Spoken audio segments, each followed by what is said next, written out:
Welcome to ThinkTech on OC16, Hawaii's weekly newscast on things that matter to tech and to Hawaii. I'm Jay Fidell. And I'm Lori Wingard. In our show tonight, we'll play the second of three movies that HPU has produced for ThinkTech. This one deals with sustainability in Hawaii. This movie, as the others, was produced by the students in Dr. Pete Britos' media class at HPU.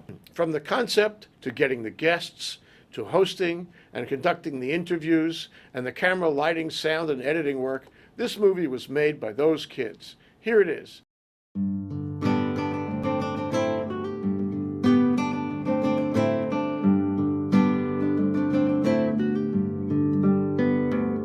Aloha, and welcome to Hawaii Pacific News. I'm Alisa Soon, and this is my co-host, Serena Karnagy.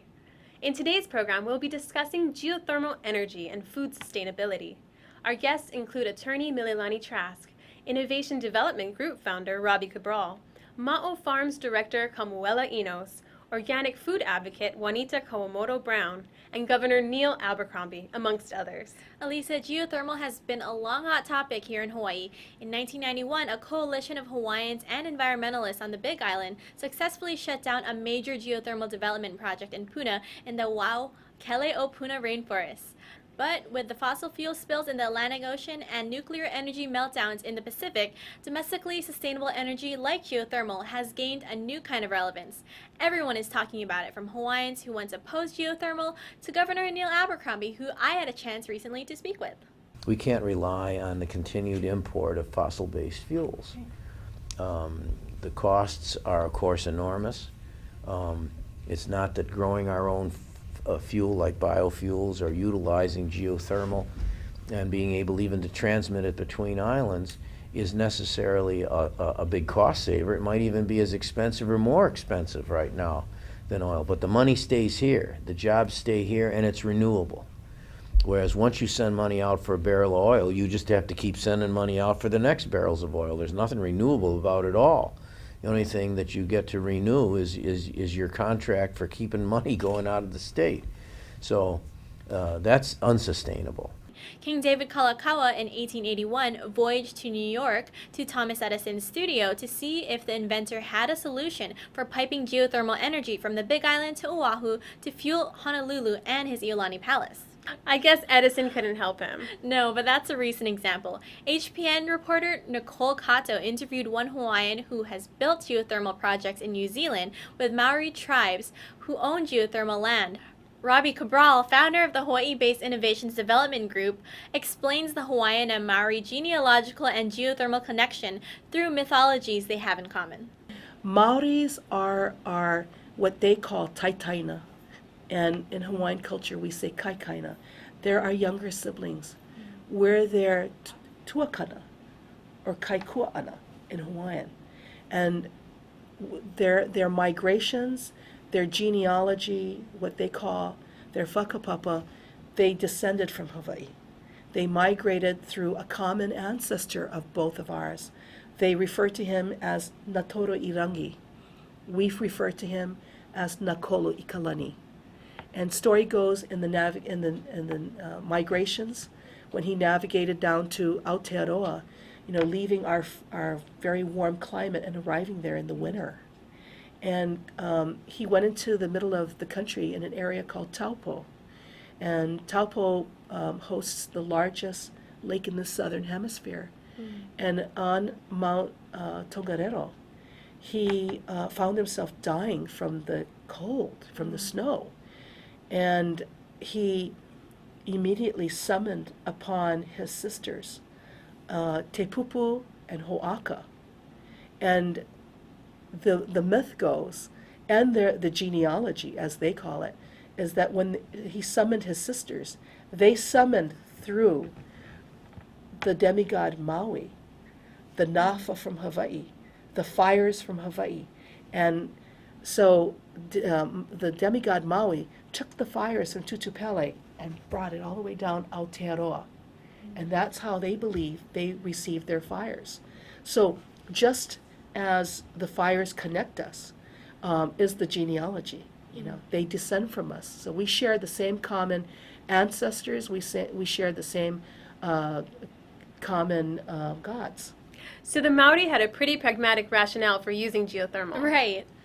They wanted to stay warm and save themselves. Unlike Hawaii, Aotearoa has a pretty cold climate down there. Interestingly, the Maori, like other indigenous peoples and folks in places like Iceland, use geothermal for a number of functions, like dyeing timber, aquaponics, health, and healing pools, and many other things. Like geothermal jacuzzi. Exactly. Well, another person who has spent some time in Aotearoa working on geothermal projects is Hawaiian attorney Mililani Trask. In the 80s and 90s, Trask was one of the attorneys that took on the fight and won against big business developers like the Campbell estate. HPN reporter Jarrett Keohokalole spoke with Trask about why now, 20 plus years later, she supports geothermal I development. think for many of our viewers, the last time they heard about geothermal, the last memory they had of geothermal was the controversy on the Big Island, which eventually led to the shutdown of geothermal development, which was led by many members of the community, including yourself. And the first question I have is, what has changed about geothermal technology and development for you to now support the development of geothermal resources in Hawaii? And what should members of the community, in the Hawaiian community and the community at large, who were at one time also opposed to geothermal, now support it also? Well, I think if we go back in time, 20 years, you'll see that we really had no alternative. Geothermal development was not a prospect that was discussed with the community. In fact, what happened 20 years ago was that filthy, inappropriate technology was brought to the Big Island. It was a private deal put together without public input and without even the involvement of policymakers, government decision makers. The proposal that was brought to the community was for a private sector deal that was going to commercialize our own natural energy resources without any benefit to the Puna community. Today, things have very much changed. We have new and clean technology. We have a different understanding as Hawaiians of the nature of our own lands and resources. I think many Hawaiians today know that we are in fact the owners of geothermal resources. It is an asset of the public trust, so it belongs to the public and the native. In addition to that, times have changed.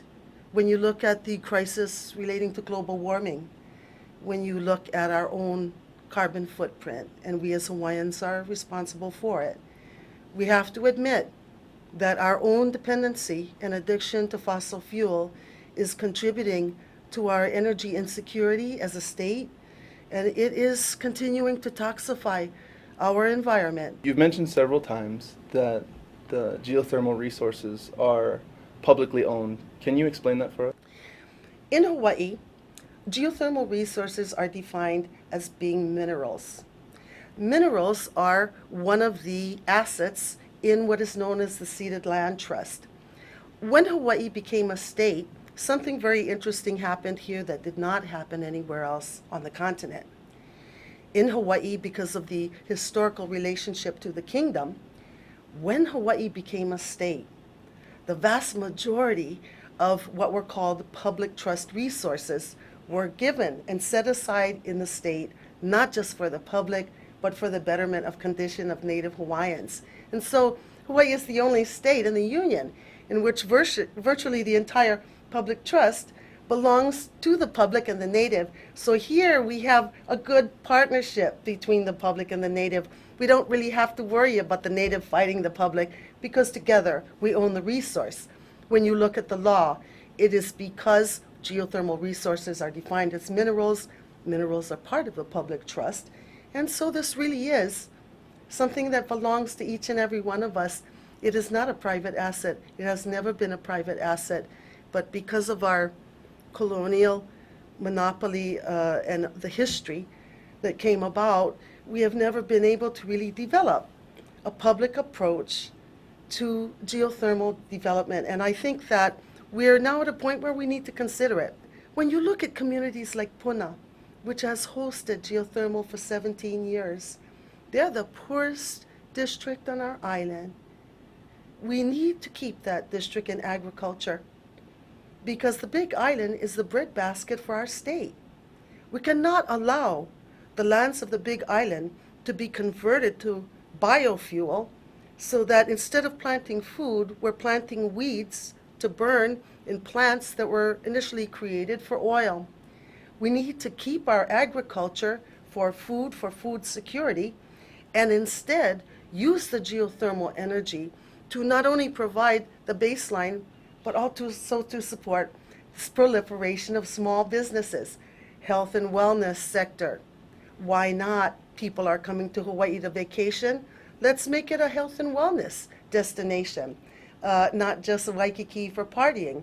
Let's take a look at what's happening with hot housing. They're huge agricultural undertakings. In many countries we could learn from. So there's no limit to how small business might be able itself to develop and use geothermal energy. But unfortunately, right now in our state, the energy producers and transmitters do not make that steam available for small business development. We have to advocate for that. I understand Mililani and Robbie Cabral developed a native-to-native benefit model they used in New Zealand on their geothermal projects, and that now they are advocating for a community collaboration model for the Big Island. Yes, that's the idea. And apparently, it is to make the community a collaborator in the geothermal project so that they get both indirect and direct benefits. It sounds like the community expects more than just energy out of their geothermal partners. And they may get it. Governor Neil Abercrombie had some final words about geothermal. I think geothermal is more than just theoretical. I think it's probably a harbinger, a bell ringer, an indication, a clear indication of where we need to go, where we need to make an investment in renewable alternative fuel resources.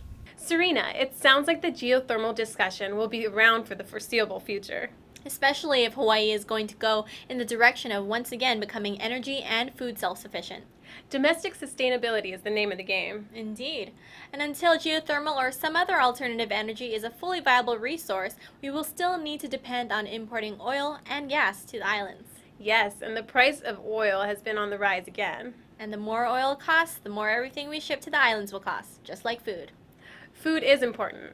Now across Hawaii, farmers and ranchers are experimenting with different ways of producing agriculture products, novel approaches which inspire to bring social, economic, and environmental well-being to both farm families and to the rural communities in which they live. HPN Sanjeev talked to Juanita Kawamoto-Brown about sustainable agriculture in Hawaii and the future of economics of importing resources from elsewhere. Aloha, welcome to Hawaii Pacific News. I'm Sanjeev Ranabhat. Today we have a guest, Juanita Kawamoto-Brown, and she's from Environmental Caucus at the Democratic Party of Hawaii. Welcome, Juanita. Aloha.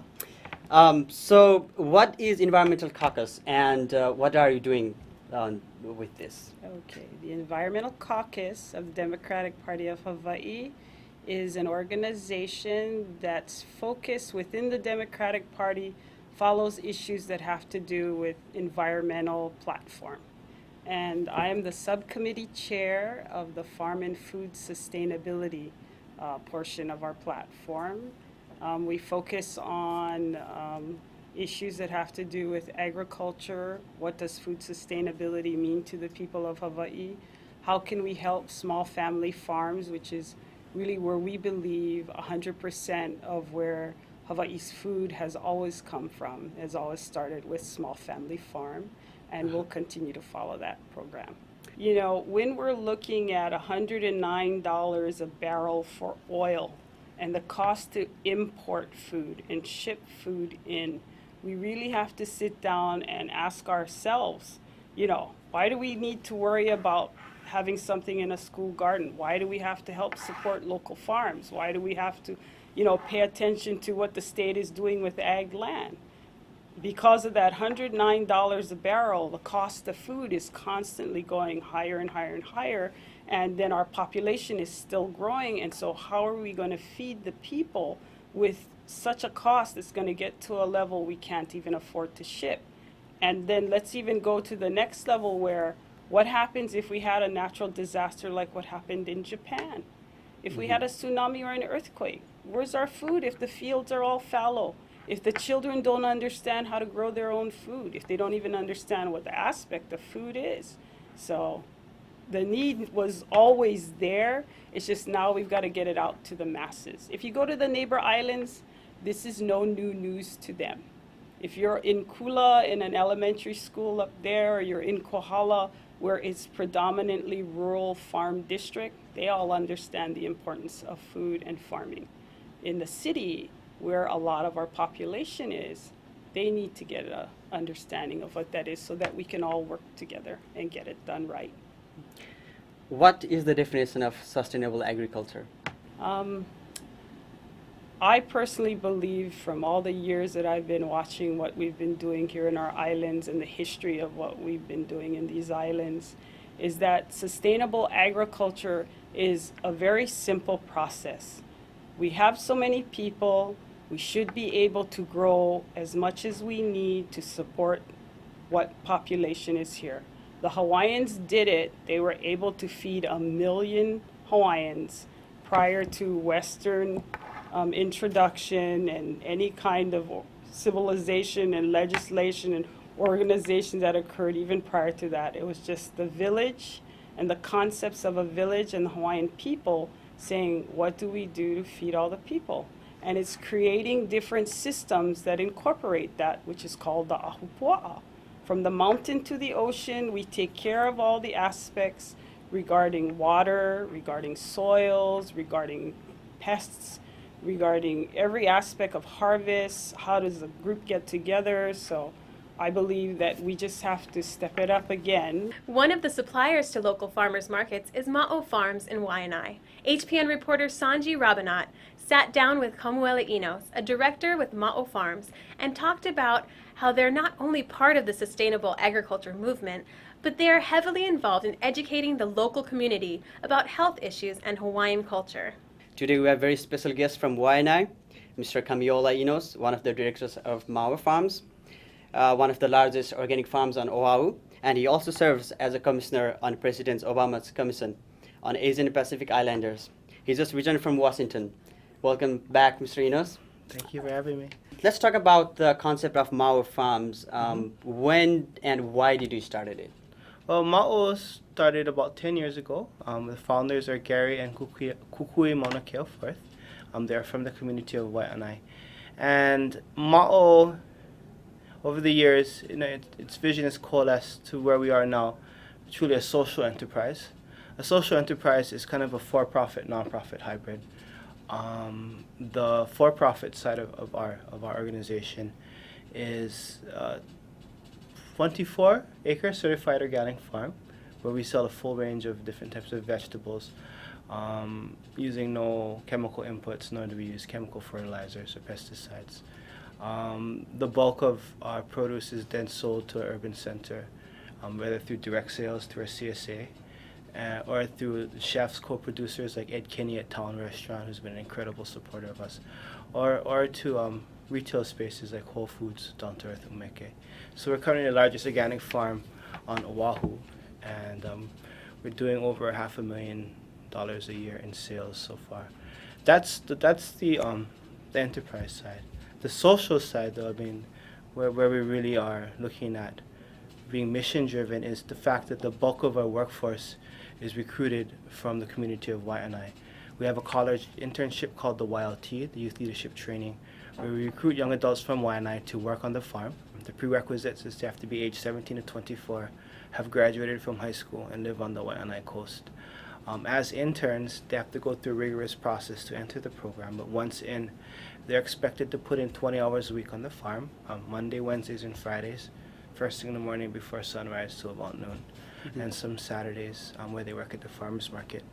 In exchange for that sweat equity, we provide them a full tuition waiver to Leeward Community College, a $500 a month stipend, and basically an environment where they are being empowered to take the lead in their community through being academics and through being mahi'ai, or traditional farmers.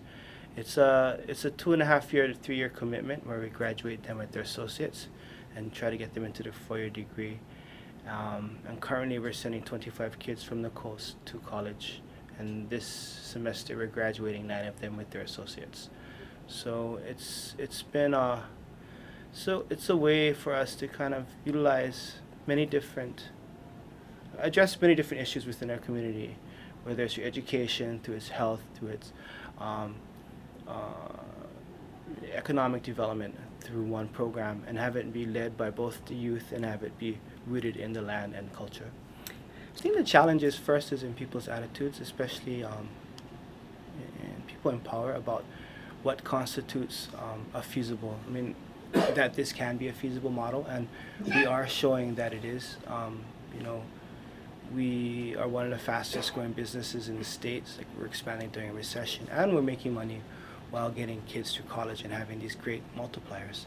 So it's the onus is on us to address the first part of that, is to show people this is feasible, this is viable. Well, Alisa, I think I see a garden in my future. As islands, being domestically sustainable and secure seems a reasonable goal. I think there are a lot of people out there who want to do the right thing for our islands and for the children of our future. True. You have to imagine if there were some kind of natural or man-made crisis, what would happen if our islands were suddenly cut off from the world for a span of time? In that case, it would be good if we had a reliable energy source and our own food. Definitely food for thought. We want to thank you for spending time with us tonight. For Hawaii Pacific News, I'm Alisa Soon. And I'm Serena Karnagy. Aloha.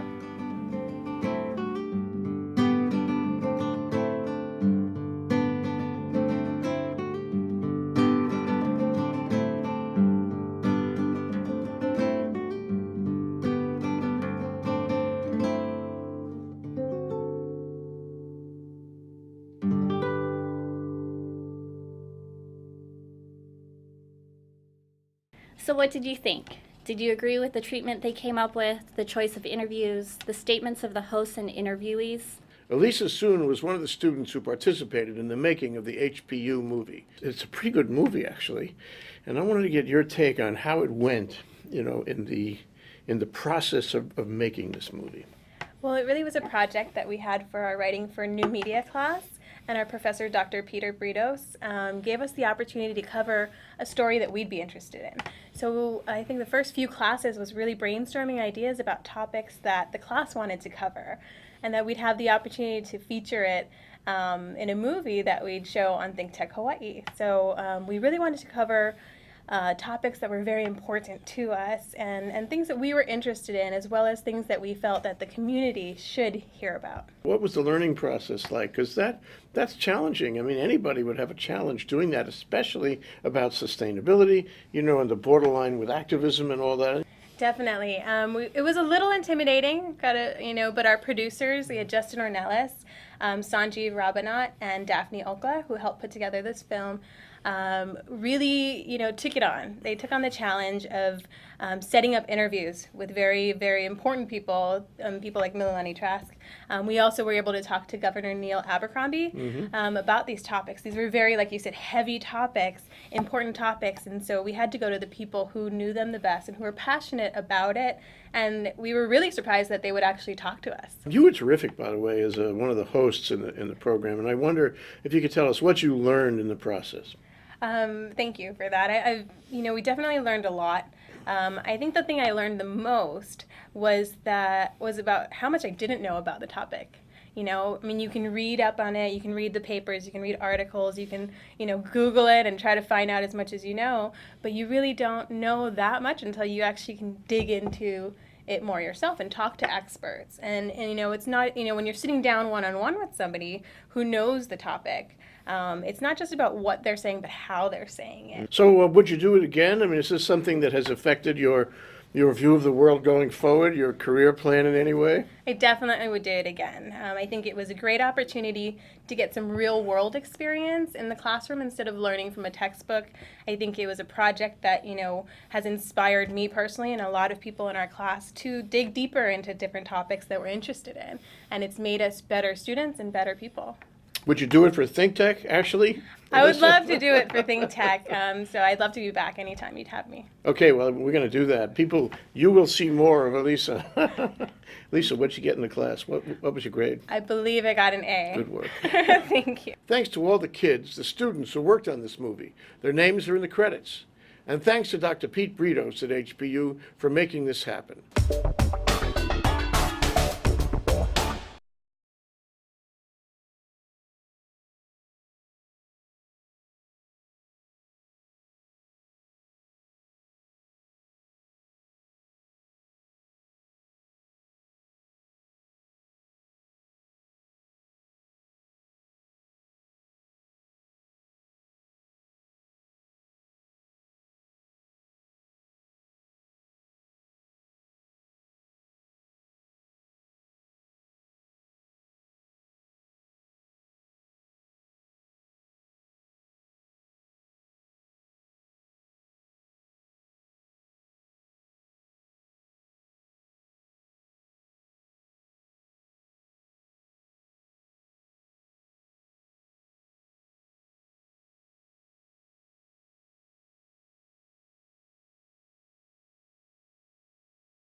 Now for our ThinkTech calendar of events going forward. This Thursday, July 28th, ThinkTech, the Hawaii Venture Capital Association, and Pacific New Media will present a luncheon program entitled The New Public Utilities Commission, What Happens Now, at the Plaza Club, featuring PUC Chair Mina Morita, Chief Counsel Kat Awakuni, Chief Researcher Joshua Strickler, and Consumer Advocate Jeff Ono. On Thursday, August 25th, ThinkTech, the Hawaii Venture Capital Association, and Pacific New Media will present a luncheon program entitled Newsmorphosis Redux at the Plaza Club, featuring 2 panels of journalists and media professionals who will examine what has happened in Hawaii media since the closing of the Honolulu Advertiser and Star Bulletin just a year ago. We'll be right back to wrap up this week's edition of ThinkTech, but first we want to thank our underwriters. Thanks to the Scheidler Family Foundation, which supports a number of educational, cultural, and charitable organizations, including ThinkTech. Hawaiian Electric Company and its affiliates Nico on Maui and Helco on the Big Island are deeply committed to the communities they serve. Galen Ho is a senior executive of BAE Systems, a global defense, security, and aerospace company. Oceanit, another local tech company, is one of Hawaii's largest and most diversified science and engineering companies. Okay, Lori, that wraps up this week's edition of ThinkTech. Remember, you can watch ThinkTech on OC16 several times every week. Can't get enough of it, just like Lori does, and Duko Ishii too. You bet, Jay. For lots more ThinkTech videos and for underwriting and sponsorship opportunities on ThinkTech on OC16, visit thinktechhawaii.com. Be a sponsor. Help us reach Hawaii. I'm Jay Fidell. Thanks for joining us on ThinkTech. I'm Lori Wingard. Aloha, everyone.